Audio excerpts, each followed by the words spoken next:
कहते हैं इस संसार में सबसे शक्तिशाली अगर कोई है तो वो है समय। समय जो राजा को भिखारी बना देता है, जो साम्राज्यों को मिट्टी में मिला देता है, जो देवताओं तक को बदल देता है। इस दुनिया में जन्म लेने वाला हर प्राणी एक दिन समय के सामने हार जाता है, लेकिन एक शक्ति ऐसी भी है जिसने स्वयं समय को अपने अधीन कर लिया। एक ऐसा रूप जिसके सामने मृत्यु भी कांप उठी। वो केवल शिव नहीं थे, वो बन चुके थे महाकाल। लेकिन आखिर ऐसा क्या हुआ था उज्जैन में कि महादेव को अपना सबसे प्रचंड और भयानक रूप धारण करना पड़ा? कौन था वो राक्षस जिसके आतंक से पूरी पृथ्वी भय में डूब गई थी? और क्यों आज भी उज्जैन का महाकाल मंदिर भारत के सबसे रहस्यमयी और शक्तिशाली स्थानों में गिना जाता है? ये कहानी सिर्फ एक युद्ध की नहीं है, ये कहानी है अहंकार और भक्ति की, भय और विश्वास की, और उस शक्ति की जो समय के अंत के बाद भी मौजूद रहती है। हजारों वर्ष पहले जहां आज मध्य प्रदेश का उज्जैन शहर बसा है, वहां अवंतिका नाम की एक दिव्य नगरी हुआ करती थी। ये कोई साधारण नगर नहीं था, ये ज्ञान, ज्योतिष, साधना और शिव भक्ति का केंद्र माना जाता था। कहते हैं इस नगरी की सुबह मंदिरों की घंटियों से होती थी और रातें शिव मंत्रों से गूंजती थीं। हर गली में साधु दिखाई देते थे, हर घर में दीप जलते थे, हर मन में महादेव के लिए श्रद्धा थी। दूर दूर से ऋषि और विद्वान यहाँ तपस्या करने आते थे। अवंतिका मानो पृथ्वी पर देवताओं का स्थान बन चुकी थी। लेकिन जहाँ प्रकाश होता है वहीं अंधकार भी जन्म लेता है, और उसी समय एक ऐसा अंधकार पैदा हुआ जिसने पूरी पृथ्वी को भय में डाल दिया। रत्नमाल पर्वत के घने जंगलों ने एक अत्यंत क्रूर राक्षस रहता था, दूषण। दूषण केवल बलवान ही नहीं था, वो अत्यंत महत्वाकांक्षी भी था। उसके भीतर एक ही इच्छा थी, पूरी पृथ्वी पर अपना आतंक स्थापित करना। लेकिन वो जानता था जब तक देवता और ऋषि शक्तिशाली हैं, तब तक ये संभव नहीं। इसलिए उसने कठोर तपस्या शुरू की। सालों तक वो अग्नि के बीच बैठा रहा, तपती धूप में खड़ा रहा, भोजन और जल त्याग दिया। उसकी तपस्या से पूरा ब्रह्मांड कांप उठा। अंततः ब्रह्मा जी प्रकट हुए। उन्होंने कहा, वर मांगो दूषण। दूषण मुस्कुराया। उसने ऐसा वरदान मांगा जिससे उसे कोई आसानी से पराजित न कर सके। ब्रह्मा जी ने वरदान दे दिया और बस यहीं से शुरू हुआ विनाश। वरदान मिलते ही दूषण का अहंकार आसमान छूने लगा। अब उसे किसी का भय नहीं था। धीरे धीरे उसने ऋषियों के आश्रम नष्ट करने शुरू कर दिए, यज्ञ भंग करने लगा, मंदिरों को तोड़ने लगा। जहां भी शिव भक्ति दिखाई देती वो उसे मिटा देता। पूरी पृथ्वी भय में जीने लगी। लोगों ने देवताओं से सहायता मांगी, लेकिन दूषण का आतंक लगातार बढ़ता गया। और फिर उसकी नजर पड़ी अवंतिका नगरी पर। अवंतिका नगरी में एक महान ब्राह्मण रहते थे। वे अत्यंत साधारण जीवन जीते थे, लेकिन उनकी भक्ति असाधारण थी। उनके 4 पुत्र भी उन्हीं की तरह महादेव के परम भक्त थे। उनका पूरा जीवन शिव आराधना में बीतता था। सुबह से रात तक उनके आश्रम में केवल एक ही ध्वनि सुनाई देती, ओम नमः शिवाय। लोग मानते थे कि उनकी भक्ति के कारण ही अवंतिका अभी तक सुरक्षित है। जब दूषण को ये बात पता चली तो उसका क्रोध भड़क उठा। उसे लगा जब तक शिव भक्ति जीवित है तब तक उसका आतंक अधूरा रहेगा। उसने निर्णय लिया, अब अवंतिका में कोई भी शिव का नाम नहीं लेगा।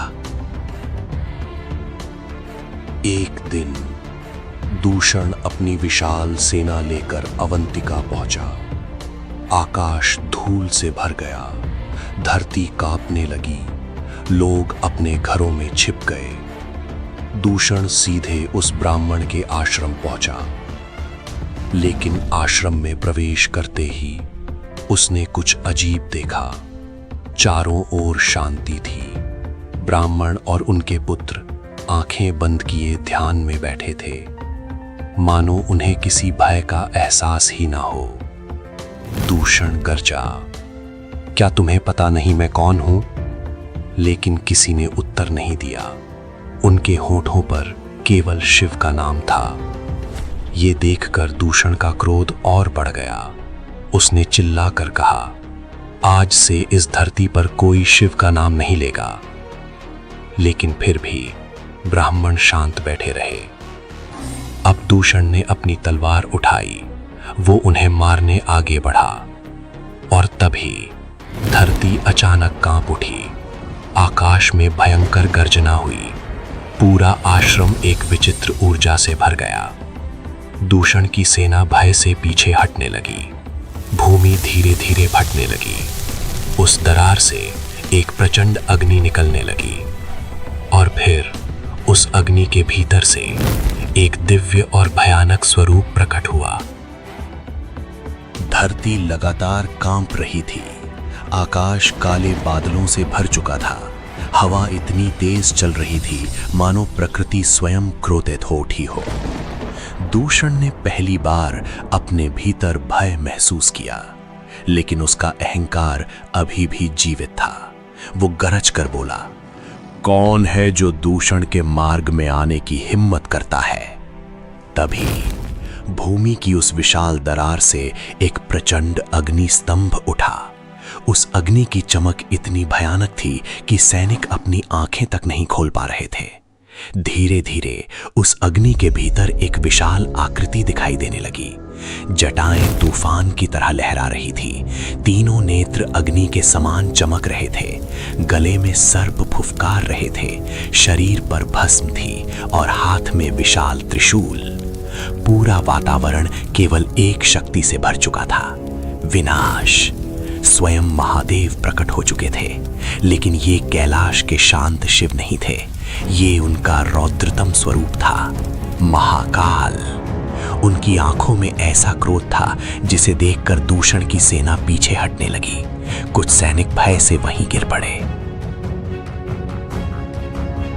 लेकिन दूषण अपने वरदान के घमंड में अंधा था। उसने अपनी विशाल गदा उठाई और पूरी शक्ति से महाकाल पर हमला कर दिया। जैसे ही गदा महाकाल के निकट पहुंची, वो भस्म हो गई। दूषण की आंखें फैल गईं। उसने तुरंत अपनी मायावी शक्तियां प्रयोग करनी शुरू कर दी। आकाश में हजारों अग्निबाण प्रकट हो गए। चारों ओर भयानक भ्रम फैल गया। धरती से आग निकलने लगी। पूरी अवंतिका नगरी भय से कांप उठी। लेकिन महाकाल स्थिर खड़े रहे, मानो स्वयं समय रुक गया हो। फिर महाकाल ने धीरे से अपनी आंखें खोली। उनके तीसरे नेत्र से निकली अग्नि ने दूषण की मायावी शक्तियों को पल भर में समाप्त कर दिया। दूषण क्रोधित होकर अपनी सेना के साथ चारों दिशाओं से हमला करने लगा। हजारों राक्षस एक साथ महाकाल की ओर दौड़े, लेकिन महाकाल ने अपना त्रिशूल उठाया और एक ही प्रहार में सैकड़ों राक्षस धरती पर गिर पड़े। उनकी गर्जना से पूरा आकाश कांप उठा। कहते हैं उस क्षण ऐसा लगा मानो स्वयं मृत्यु युद्ध भूमि में उतर आई हो। दूषण अब भयभीत हो चुका था, लेकिन लौटने में बहुत देर हो चुकी थी। उसने अंतिम बार पूरी शक्ति से हमला किया। वो महाकाल की ओर दौड़ा और तभी महाकाल ने अपने त्रिशूल से ऐसा प्रहार किया कि पूरा युद्ध क्षेत्र कांप उठा। क्षण भर में दूषण की शक्ति समाप्त हो गई। उसका अहंकार, उसका आतंक सब मिट चुका था। पूरा वातावरण शांत होने लगा। आकाश साफ हो गया और अवंतिका के लोगों ने देखा, जहां कुछ क्षण पहले विनाश खड़ा था, वहीं अब स्वयं महादेव खड़े थे। उनके सामने सभी भक्त नतमस्तक हो गए। उस दिन पूरी दुनिया ने जाना, जब अधर्म अपनी सीमा पार करता है, तब शिव केवल देव नहीं रहते, वे महाकाल बन जाते हैं। उस दिन महादेव ने केवल एक राक्षस का वध नहीं किया था। उन्होंने संसार को यह दिखाया था कि समय, मृत्यु और विनाश सब उनके अधीन है। काल यानी समय, और जो काल को भी नियंत्रित करे वही महाकाल कहलाता है।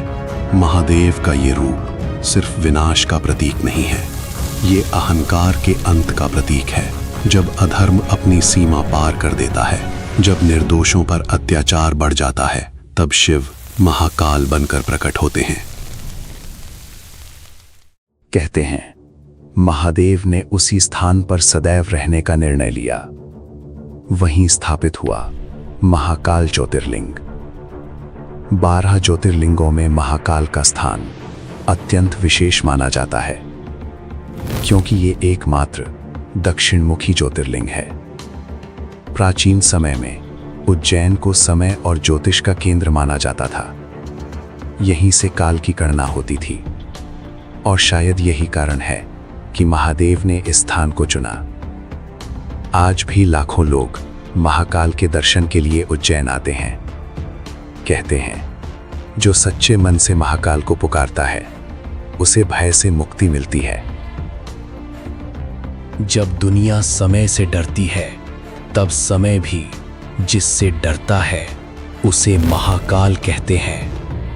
महाकाल हमें याद दिलाते हैं, अहंकार चाहे कितना भी बड़ा क्यों ना हो, उसका अंत निश्चित है, लेकिन सच्ची भक्ति हमेशा अमर रहती है। और शायद इसीलिए आज भी उज्जैन की गलियों में एक आवाज लगातार गूंजती है, जय महाकाल।